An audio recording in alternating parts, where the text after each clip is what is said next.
Bien, bonsoir à tous.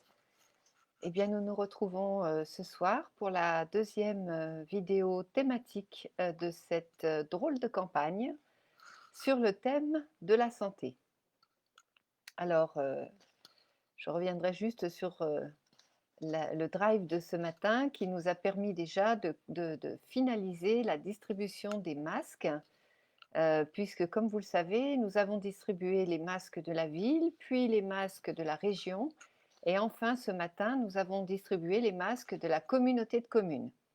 Donc aujourd'hui, on peut dire que pour chaque habitant, il y aura donc 4 masques, ce qui va permettre de tenir un certain temps. Alors, bon, je l'espère, nous n'aurons peut-être pas à les utiliser trop longtemps, en tout cas c'est ce que nous souhaitons tous bien évidemment, mais cela peut être tout à fait utile en cas de grippe saisonnière ou d'autres pathologies. Donc c'est peut-être une habitude qui pourrait être prise à l'avenir si nous avons effectivement des épidémies, bien sûr, moins graves et moins importantes, je l'espère.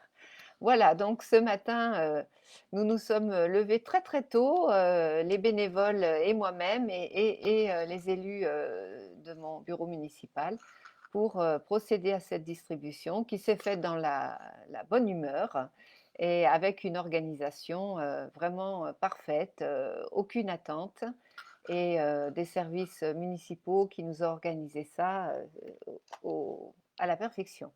Donc je tiens à les remercier, à remercier mes collègues, à remercier les bénévoles qui étaient là ce matin. Tout s'est bien passé. Alors la santé, comme vous le savez, c'était une priorité du mandat. C'est un axe fort sur lequel nous nous étions engagés en 2014 et c'est important de le redire, mais nous étions déjà en 2013-2014 dans ce qu'on appelle une ZIP, c'est une zone d'intervention prioritaire, c'est-à-dire que nous étions fléchés comme un territoire avec un déficit, notamment de médecins généralistes. Donc, il était urgent non seulement de faire venir de nouveaux médecins généralistes, mais aussi de nouveaux kinésithérapeutes et d'installer des cabinets d'infirmières, voire d'autres types de spécialités, mais également de pouvoir apporter des solutions aux professionnels de santé qui étaient installés dans des locaux qui n'étaient pas aux normes d'accessibilité, puisque maintenant c'est une obligation. Donc, j'ai déjà eu à le dire plusieurs fois, mais ça a été la première décision que j'ai prise en tant que maire, ça a été de vendre un terrain qui appartenait à la commune et qui a permis la construction de la première maison de santé. Alors cette maison de santé, donc comme vous le savez, elle a été ouverte en juillet de l'année dernière, donc 2019, pour le plus grand plaisir de tous. Je crois que tout le monde en est absolument ravi. Et surtout, ce qu'on peut dire, c'est que le pari est réussi, puisque de 3 médecins généralistes qui ont pu être relogés, nous avons maintenant 6 médecins généralistes. Et la plus-value de l'arrivée de ces médecins généralistes se voit, puisqu'il est très facile aujourd'hui d'avoir un rendez-vous du jour au lendemain avec ces nouveaux généralistes notamment, puisqu'ils ont pu du coup récupérer une patientèle qui n'avait pas forcément de médecin sur le territoire. C'est aussi une difficulté que nous avions rencontrée, des nouvelles familles qui s'installaient, qui ne pouvaient pas trouver de médecin, ou des patients du docteur Tillier, pour ceux qui l'ont connu, qui avait une énorme patientèle. C'était un médecin qui travaillait très tôt le matin, qui se terminait très tard le soir. Et il avait une grande patientèle. Et lorsqu'il est parti à la retraite, eh bien, il y a énormément de Méribélans qui se sont trouvés sans médecin. Donc, la construction de cette première maison de santé a permis réellement un confort.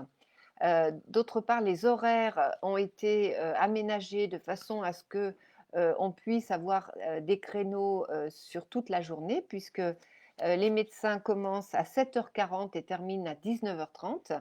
Alors pas tous, hein, ils se sont organisés pour pouvoir être sur un créneau complet de journée. Donc c'est vraiment pour nous une plus-value pour les patients qui cherchent un médecin.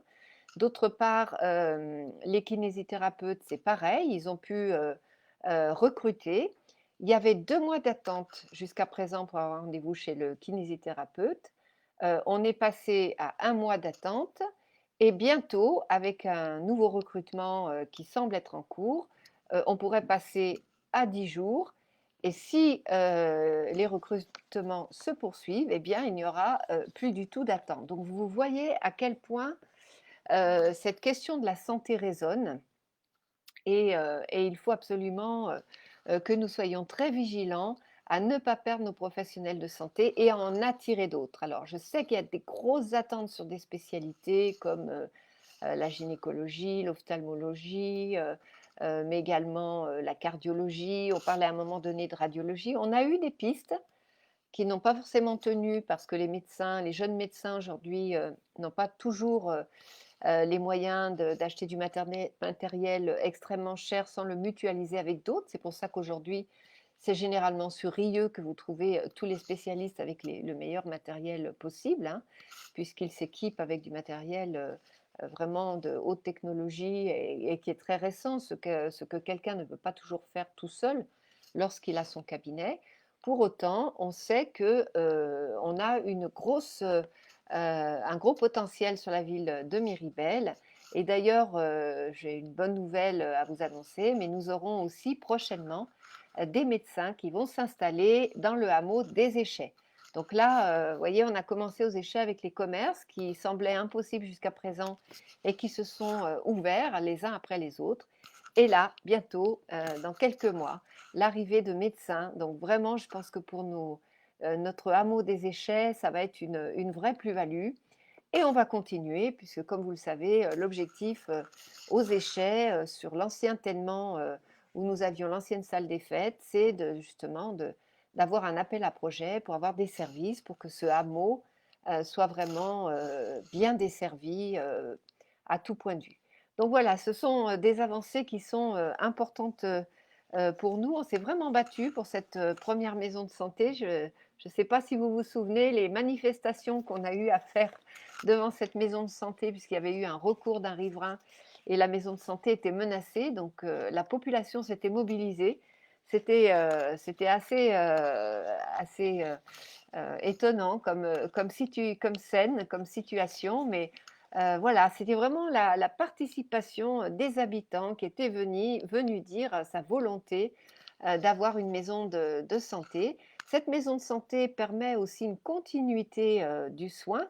C'est une chose qui est très importante, c'est-à-dire qu'entre le médecin, l'infirmière, le kiné, il y a une continuité du soin. Et ça, c'est vraiment aussi une plus-value pour le patient. D'autre part, elle est à proximité de la pharmacie Villeminot. Il y a là aussi une espèce de logique, c'est-à-dire que c'est une zone qui est entièrement aménagée pour y trouver tout ce dont on a besoin en matière de soins immédiats, c'est-à-dire les spécialités dont je vous ai parlé. Voilà. Donc c'est pour nous une grande satisfaction et on a eu un très grand bonheur à inaugurer avec bien sûr tous les professionnels de santé de cette maison de santé à inaugurer ce beau bâtiment. Et puis il faut savoir, parce que dernièrement je discutais avec une maman qui a besoin malheureusement quotidiennement d'emmener son enfant pour de la kiné respiratoire, il y a des personnes qui viennent s'installer à Miribel parce que nous avons cette spécialité. Et en l'occurrence, dans la maison de santé République, il y a cette spécialité de kiné respiratoire, ce qui fait que c'est vraiment pour les personnes qui sont concernées vraiment quelque chose de très important et un service qui est capital, hein. Donc vraiment, c'est une belle réussite. On est très heureux de cet accomplissement. Dans le bilan du mandat concernant la santé, il y a aussi tout ce que nous avons fait autour de la question des problèmes de maladies, Alzheimer ou apparentés. Vous savez qu'il y avait déjà un accueil de jour dans l'espace terreau qui occupait à peu près un tiers de l'espace du rez-de-chaussée de l'espace terreau. Et aujourd'hui, nous avons donc dédié l'intégralité de ce rez-de-chaussée aux Lucioles, l'association qui gère donc non seulement l'accueil de jour pour les personnes atteintes de maladies de la mémoire, et qui d'ailleurs, au fur et à mesure des années, c'est-à-dire depuis 2014, ils accueillent beaucoup plus de patients, puisqu'on a du coup élargi, étendu la capacité à occuper les locaux. Aujourd'hui, ils ont l'intégralité des locaux pour pouvoir mettre en place une halte de répit. Donc, elle est opérationnelle depuis le mois de janvier. Donc, c'est à la fois un accueil ponctuel de personnes souffrant de ces maladies, mais c'est aussi un soutien pour les familles, un soutien très important avec une psychologue pour pouvoir souffler un peu. C'est très compliqué, c'est très douloureux pour les familles, pour les accompagnants, surtout parfois lorsqu'on est âgé, on a déjà des difficultés pour soi-même et s'occuper d'un patient qui perd la mémoire, ça n'est pas toujours simple. Donc avoir cette halte de répit pour pouvoir accompagner les familles, les aidants, c'était capital et donc on s'est vraiment pleinement engagé aux côtés de cette association pour concrétiser ce beau projet qui aujourd'hui est opérationnel. Dans les beaux projets qui ont été réalisés et qui vont du coup qui ont une suite, hein, nous avons encouragé fortement aussi tout ce qui concerne ce qu'on appelle les médecines naturelles, c'est-à-dire l'acupuncture, la médecine chinoise, toutes ces médecines naturelles qui viennent non pas se substituer à la médecine traditionnelle, mais la compléter pour apporter du bien-être, pour équilibrer dans une recherche voilà, d'aller mieux aussi psychologiquement. Et aujourd'hui, il y a énormément d'administrés, de tous âges d'ailleurs, qui vont voir des praticiens de médecine dite naturelle, en plus, bien sûr, de leur traitement, pour leur permettre voilà, de se sentir mieux. Et j'avais à cœur d'encourager aussi ces médecines-là.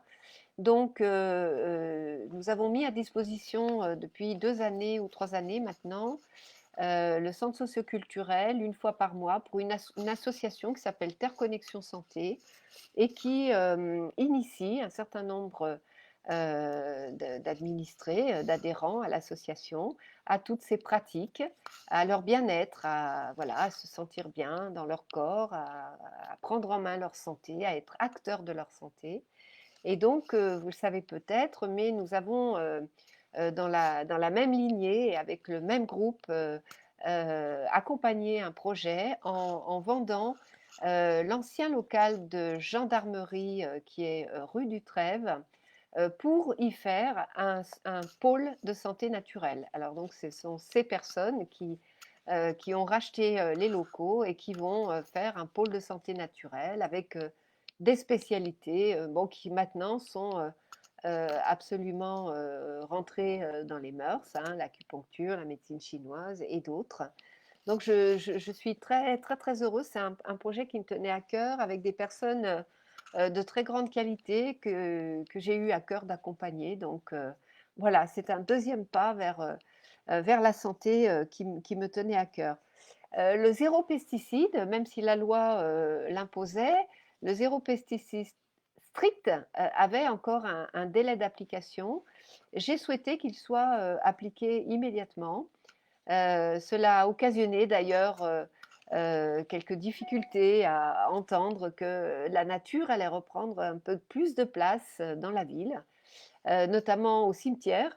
Mais nous avons réussi à concevoir un beau projet de cimetière enherbé avec de la prairie fleurie, un cimetière qui n'est du coup plus minéral et qui est beaucoup plus doux aussi, beaucoup plus apaisant. Et vraiment, c'est une démarche que nous avons absolument parce que non seulement c'est un problème de santé publique pour l'ensemble des habitants, hein, des êtres humains d'une manière générale, mais pour nos agents, c'était vraiment aussi les exposer de façon assez grave à des produits qu'on retrouve après dans l'eau, qu'on retrouve dans nos terres, qu'on retrouve dans l'air. Donc voilà, c'est des produits qui ont été sous-évalués en termes de toxicité pendant de très nombreuses années. Aujourd'hui, on sait qu'ils sont absolument nocifs pour la santé. Donc, il était important, hein, quitte à passer par une étape où on s'est fait un peu rouspéter dessus parce que voilà, c'était pas nickel, c'était pas minéral, voilà. la santé, le vivant, passait avant tout et la nature, je l'espère, aussi dans les mentalités, doit reprendre sa place et parfois même ce qu'on appelle les plantes moches, ces petites plantes qu'on voit des fois le long de nos trottoirs, eh bien, elles ont du sens pour la biodiversité et donc c'est un changement de mentalité. Bon, on en reparlera lorsqu'on abordera la thématique écologie. Mais voilà, je voulais vous dire aussi que la question du zéro pesticide strict, nous n'avons pas cédé parce que c'est réellement une question de santé publique. Un des grands dossiers aussi qui me tenait à cœur et qui est en cours de réalisation, c'est la caserne de pompiers. Vous savez que la caserne de pompiers devait partir à la Boisse. C'est un projet qui était déjà en cours depuis presque 20 ans, qui ne s'était jamais réalisé. Il était sur le point de se réaliser. Le maire de Néron et moi-même, d'ailleurs, avions manifesté notre mécontentement et notre inquiétude profonde à voir partir notre caserne. On avait beau nous assurer qu'il fallait 20 minutes à tout casser pour venir de la Boisse à Miribel. Très clairement, nous n'en étions pas du tout convaincus. Nous étions même convaincus du contraire. Et Miribel étant la ville-centre, la ville la plus peuplée, lui ôter sa caserne de pompiers eût été absolument inconséquent. Heureusement, le département a fini par entendre raison. Et donc aujourd'hui, nous avons, vous avez pu le remarquer, la construction d'une nouvelle caserne. On a la chance en plus d'avoir des sapeurs-pompiers de très grande qualité. Bon, lorsque nous avons eu l'incendie en centre-ville il n'y a pas longtemps, ils ont été absolument époustouflants, épatants, d'une technicité, d'un professionnalisme, d'une générosité extraordinaire. On en est extrêmement fiers. Et d'ailleurs, nos jeunes sapeurs-pompiers, qui, comme vous le savez, je le dis souvent, sont champions de France et ont concouru au championnat du monde, ne manquent pas de relève parce que notre caserne est vraiment une caserne qui est très réputée, très bien réputée. Lorsque j'étais montée à Paris au Salon des maires, il y avait un atelier, enfin un stand des sapeurs-pompiers et on me dit ah Miribel, la caserne de Miribel, tout le monde connaissait la caserne de Miribel. Donc j'étais assez étonnée d'une certaine façon et absolument fière et ravie parce que nous avons là vraiment, on peut en être fiers, des pompiers extraordinaires. Donc voilà, c'était un projet qui me tenait à cœur et c'est important. On aurait vraiment subi les conséquences d'un éloignement trop important de cette caserne de pompiers. Donc vraiment, je suis extrêmement satisfaite d'avoir gardé cette caserne. Alors, en ce qui concerne les projets, les projets, vous savez qu'il y a une deuxième maison de santé qui est en cours de construction aujourd'hui. Donc, les travaux ont démarré, un pôle de santé qui va regrouper un certain nombre de professionnels, donc déjà des professionnels de base, des généralistes, des kinés, des infirmières. Et puis, il y a encore un peu de place pour accueillir d'autres professionnels de santé. Il y a une personne qui travaille justement à aller chercher un certain nombre de spécialités. On lui a fait une liste de gens, voilà, de spécialités qu'on aimerait bien voir à Miribel et qui a donc pour mission de se rapprocher de ces spécialistes pour les convaincre de venir dans notre jolie ville qui maintenant va être bien aménagée pour les professionnels de santé. Et au-dessus de cette maison de santé, il y aura 16 logements, des logements qui sont priorisés pour soit les personnes âgées, soit les personnes ayant un handicap, alors pas forcément un handicap physique, hein, mais de façon à être le plus autonome possible, puisqu'ils seraient en centre-ville, à côté d'un pôle de santé, à côté d'un laboratoire, à côté d'une pharmacie, à côté de nos commerces, à côté du marché. Donc vous voyez, un endroit stratégique pour des personnes qui veulent rester autonomes et bien vivre le mieux possible dans notre cœur de ville. Donc ce deuxième pôle de santé est en train de démarrer. Il y a environ 900 mètres carrés de surface médicale en deux pôles, puisque il y a une voie qui va couper entre les deux pôles, les deux parties du pôle de santé. Alors, Patrick, qu'en est-il de l'implantation Ah voilà, on en est. Alors, je reviendrai après sur les 5G. Je reviendrai sur la 5G après. Je vais dérouler. Je reviens, Patrick, hein. Alors, donc, je vous ai donc parlé aussi du pôle de santé naturelle, donc, qui va démarrer ses travaux dans les mois qui viennent et qui viendra donc compléter l'offre que nous avons aujourd'hui sur la ville. Et puis dans le programme, et bien sûr, pour inciter tous ces professionnels à venir sur notre commune, nous souhaitons mettre en place une aide financière à l'implantation, à l'installation de jeunes professionnels de santé, de jeunes médecins. Donc ça fait partie des axes forts du projet, mais également soutenir, comme nous l'avons fait jusqu'à présent, tous les acteurs de la santé. Alors, par exemple, le centre de planification familiale, mais également toutes les actions de lutte contre les addictions. Donc, on a, vous le savez peut-être, un centre de planification familiale rue du Mollard, voilà, qui a différentes activités et qui peut accueillir la population. Alors, c'est parfois pas toujours très connu, mais il y a vraiment moyen d'y trouver ressources lorsqu'on a des problèmes, effectivement.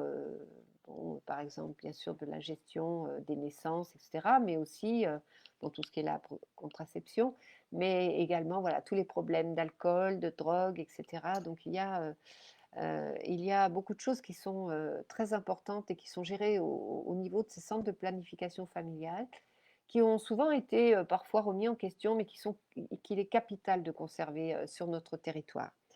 Nous souhaitons mettre aussi en place des ateliers santé. Alors, les ateliers santé, c'est très intéressant aussi puisque ça permet de donner des conseils sous forme d'intervenants qui viennent parler de différentes situations, mais des ateliers qui permettent aux habitants d'apprendre par exemple à manger correctement ou de bien gérer leur diabète. Euh, Toutes ces questions du quotidien qui sont intéressantes parce qu'on se retrouve avec des personnes qui ont les mêmes problèmes que nous et vous et nous. Et donc c'est plus simple et puis c'est convivial et en même temps ça permet de sensibiliser au bon comportement pour être en bonne santé. Nous souhaitons aussi travailler davantage avec les écoles, notamment la question de l'alimentation, donc à travers la gestion notamment de la restauration scolaire, puisque nous souhaitons travailler avec encore plus de produits bio, apporter encore plus de produits bio, de produits locaux, des circuits courts dans les assiettes de nos enfants, mais nous souhaitons aussi développer un partenariat avec les commerçants et les agriculteurs sur la semaine du goût. Cette semaine du goût qui pourrait être en tout cas renforcée, puisqu'elle existe déjà dans nos restaurants scolaires, mais que je souhaite voir renforcer avec nos producteurs locaux, avec nos agriculteurs, avec nos commerçants. Je pense qu'il y a des choses très intéressantes à faire et les enfants ont beaucoup de choses à découvrir de ce côté-là. Et aussi des gens, des artisans qui connaissent, qui aiment leur métier, qui peuvent transmettre aussi des valeurs. En ce qui concerne les projets, je souhaite aussi que nous puissions travailler dès notre arrivée une analyse des besoins sociaux et qui sont reliés également aux questions de santé. La population a évolué, on a de plus en plus de jeunes familles, mais on a aussi de plus en plus de personnes âgées. Il est important aujourd'hui de bien maîtriser ces questions d'accès à la santé en ayant une bonne visibilité des attentes de nos administrés. Parce que nous souhaitons aussi mettre en place une mutuelle communale. Donc c'est une mutuelle qui n'est pas obligatoire, mais plus il y a de monde qui adhère à la mutuelle, plus les prix peuvent diminuer. Et on peut parfois assister à des baisses d'allant de 30 à 60% en fonction bien sûr des attentes des personnes, mais c'est quelque chose qui nous semble important parce que Bon, au-delà du fait que la plupart des gens ont des mutuelles qui sont parfois assez coûteuses, il y a aussi beaucoup de gens qui sont tout de suite au-dessus de la CMU et qui n'ont pas la possibilité de prendre des mutuelles. Donc ces gens-là ne se soignent pas. Et après, ça entraîne des pathologies qui sont extrêmement compliquées à soigner, y compris des problèmes dentaires, des problèmes ophtalmologiques ou des problèmes beaucoup plus graves, hein. Mais il y a toute une frange de la population qui n'a pas accès à la mutuelle. Donc c'est important aussi qu'on pose la question des mutuelles pour que les gens puissent se soigner au fur et à mesure et ne pas se retrouver dans des situations dramatiques après avec des longues maladies ou des pathologies qui sont beaucoup plus compliquées à soigner. Nous continuerons bien sûr à soutenir les associations comme l'ADAPA, hein, l'association départementale d'aide à la personne qui s'occupe principalement d'accompagner les personnes âgées ou dépendantes. Nous continuerons bien évidemment sous la forme d'une subvention conséquente à aider l'association Eau Luciole qui gère donc l'accueil de jour et la halte de répit. Nous accompagnons aussi une action au Centre Roman Ferrari qui nous tient à cœur parce que nous versons une subvention pour les docteurs clowns. Je crois que vous savez tous ce que c'est maintenant, les docteurs clowns qui interviennent dans les hôpitaux pour enfants pour essayer de leur donner le sourire et de faire en sorte que les soins soient le moins pénibles possible. Donc c'est aussi une action qui nous tient à cœur. Bien sûr, nous continuerons à aider l'association Cap Handicap. Miribel est la ville qui aide le plus l'association Cap Handicap, tant financièrement que dans les prêts des locaux, bien évidemment. Nous aidons aussi l'ADAPI de l'Ain. Nous mettons à disposition de l'association des donneurs de sang, l'Allegro, comme vous le savez, nous continuerons à les aider parce que c'est important que nous ayons sur Miribel un pôle pour le prélèvement du sang. Aujourd'hui, en ce moment, vous le savez, il y a pénurie de ce côté-là. On avait donc conservé une journée de collecte du sang pendant le Covid et je pense que les journées vont bientôt reprendre. Nous souhaitons aussi mettre en place des parcours santé, notamment pour nos seniors, de façon à ce qu'ils puissent avoir une motricité facilitée dans la ville. Avec aujourd'hui, on fait toutes sortes d'agrès qui permettent aux personnes âgées de faire des mouvements qui ne sont pas trop difficiles, mais qui leur permettent de rester en forme tout de même. Et c'est vrai qu'à un certain âge, les personnes âgées nous disent, bon, nous, on n'a pas tellement besoin, on n'a pas tellement envie qu'on fasse grand-chose pour nous. Par contre, on aime marcher, on aime se promener, on aime pouvoir voilà, déambuler dans la ville. Donc effectivement, la question de l'élargissement des trottoirs, la question des aires de jeu intergénérationnelles, des parcours de santé nous tient vraiment à cœur. Nous continuerons bien sûr à soutenir l'action très forte du Téléthon qui a pris une ampleur très importante depuis 6 ans sur la communauté de communes, qui est devenue maintenant le 6 à l'Uniton, parce que nous sommes 6 communes à avoir fédéré nos forces pour travailler ensemble pour le Téléthon. L'année dernière, ce sont plus de 15 000 euros qui ont été collectés grâce à la générosité à la fois de tous les bénévoles qui se sont mis au service de cette cause, mais également de tous les habitants du territoire. Donc, c'est beaucoup de temps, beaucoup d'investissement, mais ça vaut le coup et en même temps, ça crée aussi une union entre les habitants de nos communes et c'est un moment particulier vraiment très important à conserver. Nous accompagnons aussi et nous accompagnerons, si nous sommes élus, en termes d'urbanisme, deux projets importants. Un projet d'extension à Romans-Ferrari qui a été bloqué avec le non-vote du plan local d'urbanisme, dont nous vous reparlerons dans les thématiques prochaines. Et également un projet d'extension de la partie logement autonome de l'institution Joséphine Guillon. Donc ça, c'est important aussi. On a la chance d'avoir une maison de retraite en plein cœur de village, donc c'est-à-dire où il peut y avoir de l'intergénérationnel. Vous savez que la Perséverte, si nous allons terminer les travaux cette année, si nous sommes élus, reliera la place du marché à l'Allegro d'une seule traite, ce qui permettra donc aux personnes âgées, notamment de la maison de retraite, de se déplacer et d'aller très facilement place de la République, mais ça permettra aussi à tout un chacun de traverser la ville d'est en ouest Et nous souhaitons aussi mettre en place une aire de jeu intergénérationnelle à l'intérieur de l'institution Joséphine Guillon, à côté de la Percée Verte, de façon à ce que ce soit aussi un lieu de rencontre, puisque depuis quelques années, vous avez pu le remarquer, les mamans, les poussettes, les nounous, les enfants viennent et entrent à l'intérieur de ce bel espace verdoyant. Et je pense qu'il y a beaucoup de choses à faire en matière de partage de vie, de moments entre générations. Donc, nous tenons vraiment à accompagner ces projets. Nous soutiendrons aussi fortement la création de deuxième, enfin, la maison de retraite Les Mimosas, qui devrait se construire à Saint-Maurice-de-Bénaud et être donc une extension, puisque aujourd'hui nous manquons de place sur le territoire de la communauté de communes et il y a une grosse attente en matière de maison de retraite. Donc là, nous allons vraiment soutenir ce projet des Mimosas à Saint-Maurice-de-Bénaud à l'échelle intercommunale et départementale. C'est vraiment un projet très attendu et un projet qui est indispensable et nécessaire. Voilà, donc j'ai à peu près fait le tour. Alors je reviens à la question de Patrick. Donc qu'en est-il de l'implantation d'antennes 5G sur la commune?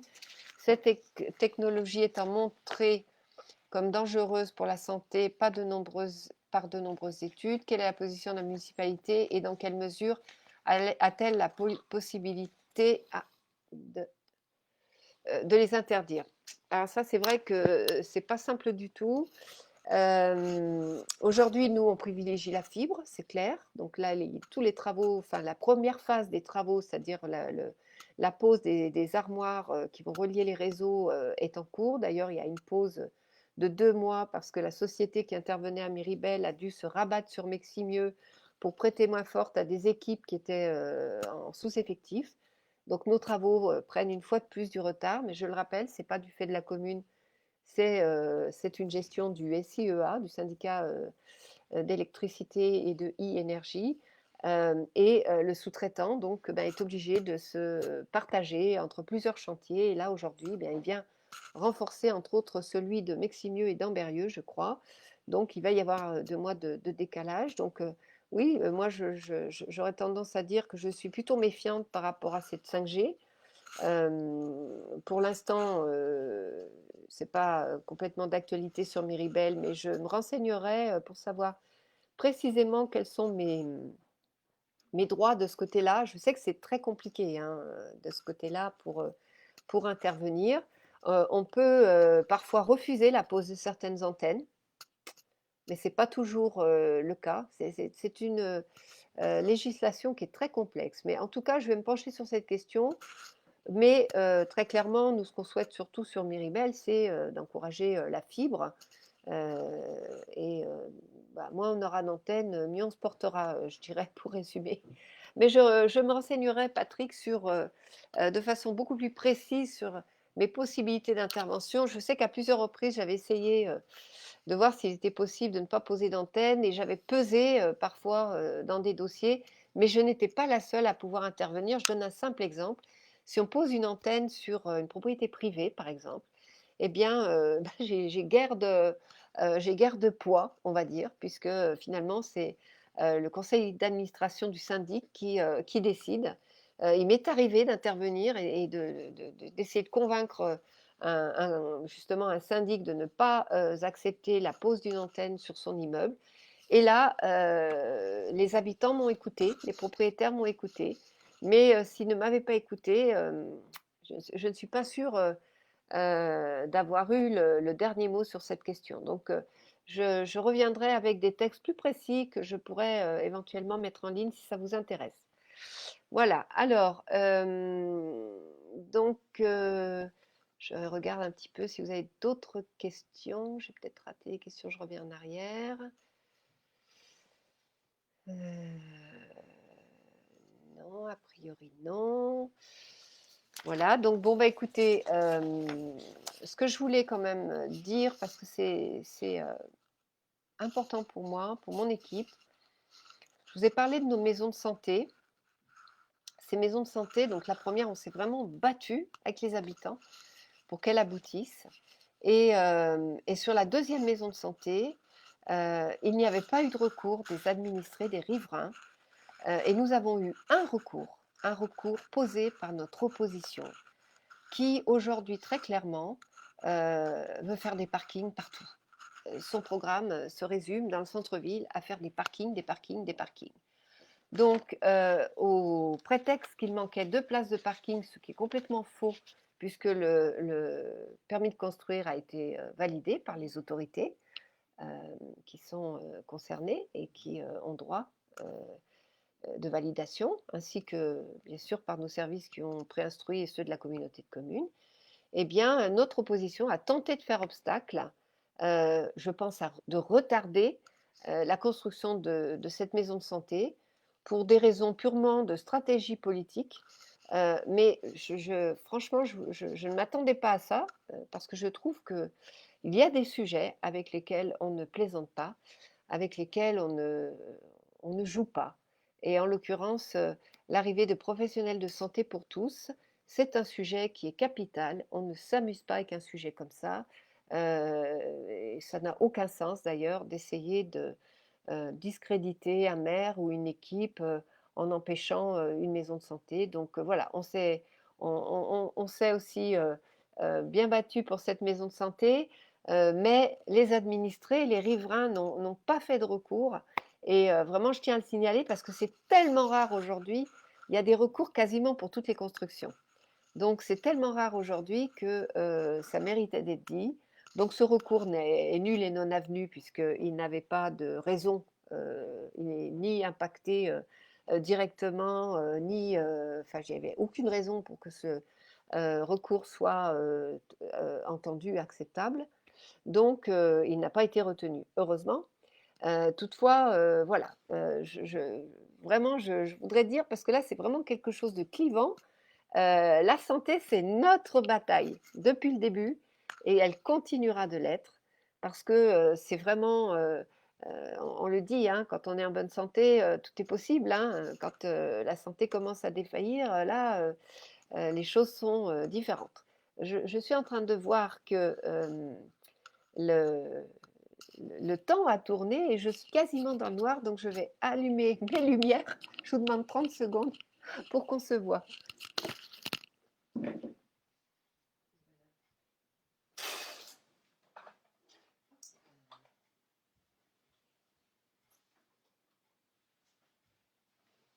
Voilà, voilà, on se voit mieux maintenant. Bien, alors je ne sais pas si vous avez d'autres questions. A priori, je regarde.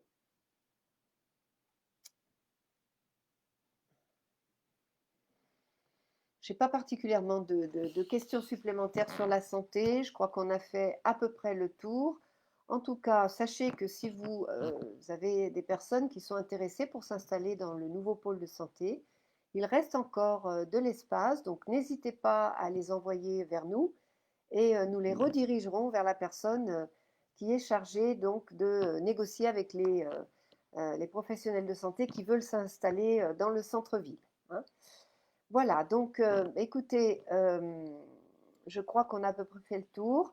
Donc, je vous donne rendez-vous la semaine prochaine pour 2 rendez-vous. Donc, toujours le mercredi à 18h30 et le samedi à 18h30. Je vous préciserai les thématiques en début de semaine. Cette fois, on va changer de décor. On va aller chez une candidate de la liste Ma Ville Avance, puisque nous allons être plusieurs à aborder les thématiques qui vont venir. Voilà, bien écoutez, en tout cas, je vous remercie de votre participation. Si toutefois vous étiez bloqué dans le fil de discussion, n'hésitez pas à mettre vos questions et je répondrai en différé sans difficulté. Voilà, je vous souhaite une très très belle soirée. Profitez bien de votre week-end. Et puis je vous dis à mercredi 18h. Bonne soirée à tous.